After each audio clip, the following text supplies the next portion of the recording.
تعال اقول لك على حكايه اخر ما تسمعها تقول ياه يا ولاد اللذينه، ايه الدماغ الرايقه دي؟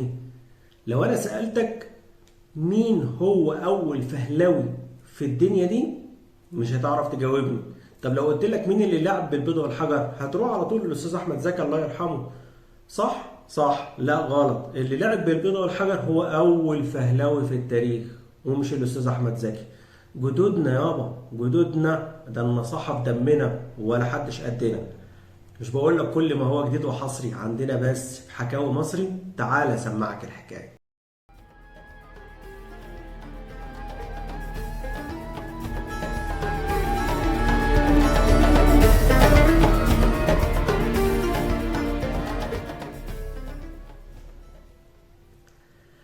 ده بيلعب بالبيضة والحجر، ده دليل على الشخص ده ان هو ناصح، يعني فاهم قوي، مدعي حتى النصاحة، بس المهم ان هو بيعمل حاجات مش طبيعية. اي حاجة في وشه وكده يعملها، يقول لك حاضر على اي حاجة وينفذها على حسب بقى فكره ودماغه. لكن اصل الحكاية قديم وقديم قوي، ايام الفراعنة اجدادنا بقى الله يمسهم بالخير. اصل ده وراثة بقى زي ما لسه بقول لك، المصريين والفهلوة كان في مسابقة لها قواعد غريبة جدا.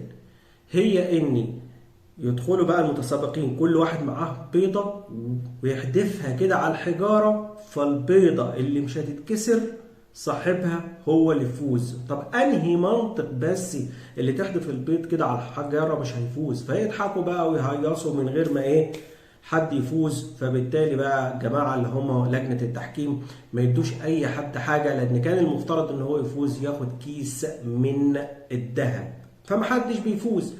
قبل ما ادخل بقى في تفاصيل تانية في المسابقة والغرابة اللي هي فيها، يعني الشغل ده بقى التعجيزي بيفكرني بقى يقول لك مسابقات بتاعت السجل المدني دي، مش بتاعنا بقى طبعا، بس يقول لك يعني كم عدد سكان الصين. شوف التعجيز. تروح انت داخل على النت ناصح فهلاوي بقى تقول له مش عارف كم مليار، يقول لك طب اسمائهم ايه؟ اهي دي، لانك مش هتفوز. فركز بقى.